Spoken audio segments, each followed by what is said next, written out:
ગુજરાત ન્યૂઝમાં આપનું સ્વાગત છે। ડભોઈ ખાતે રાણા સમાજ દ્વારા ભાથીજી દાદાના નવીન મંદિરે પ્રાણ પ્રતિષ્ઠા મહોત્સવ પ્રસંગે નગરમાં શોભાયાત્રા કાઢવામાં આવી। શ્રી ભાથીજી મહારાજ મંદિર ડભોઈ ખાતે ભાથીજી દાદાનું નવીન મંદિર બનાવવામાં આવ્યું હતું, જેનો પ્રાણ પ્રતિષ્ઠા મહોત્સવ અવસરે હિતેશભાઈ મનહરભાઈ રાણાના નિવાસસ્થાનેથી શોભાયાત્રા રંગેચંગે અને વાજતે ગાજતે કાઢવામાં આવી હતી, જે હીરા ભાગોળથી ટાવર થઈ પરત ભાથુજી નગર મંદિરે પહોંચી, જ્યાં યજ્ઞ શ્રીફળ હોમવામાં આવ્યા। પૂજા અર્ચના અને મહાઆરતી કર્યા બાદ મહાપ્રસાદનો લોકોએ લાભ લીધો હતો। આ ભાઈ ઉટલામાં ડભોઈના લોકલાડીલા ધારાસભ્ય શૈલેષભાઈ મહેતા સહિત હીર રાણા, પ્રવીણભાઈ રાણા, શૈલેષભાઈ રાણા, અલ્પેશભાઈ રાણા, અતુલભાઈ રાણા, હિતેશભાઈ રાણા, ચેતનભાઈ રાણા, રોહિતભાઈ રાણા, ચંપકભાઈ રાણા, અશોકભાઈ રાણા, નગરના આગેવાનો, રાણા સમાજના ભાઈઓ બહેનો મોટી સંખ્યામાં જોડાયા હતા અને પરમ સૌભાગ્ય પ્રાપ્ત કર્યું હતું। આજ રોજ ઐતિહાસિક દર્ભાવતી નગરીમાં આવેલ હીરાભાગોળ અને હીરાભાગોળ બહાર આવેલ ભાથીજી નગર ખાતે ભાથીજી મહારાજના મંદિરનો પ્રાણ પ્રતિષ્ઠા મહોત્સવનું ખૂબ ભવ્ય આયોજન કરવામાં આવેલું હતું।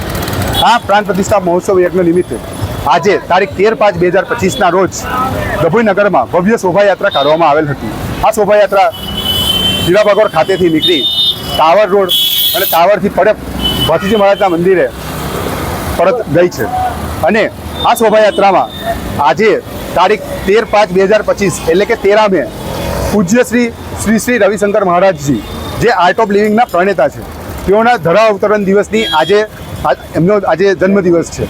આ જન્મદિવસ નિમિત્તે ડભોઈ આર્ટ ઓફ લિવિંગ પરિવાર તરફથી આજના રોજ ટાવર ખાતે આ ભવ્ય શોભાયાત્રાનું ભવ્ય સ્વાગત કરવામાં આવેલ હતું અને છાશ તથા આઈસ્ક્રીમ વિતરણનો પણ ખૂબ ભવ્ય કાર્યક્રમ કરવામાં આવેલ હતો અને ડભોઈ નગરના વિવિધ આગેવાનો, રાજકીય આગેવાનો તરફથી પણ આ શોભાયાત્રાનું ભવ્ય સ્વાગત કરવામાં આવેલ છે।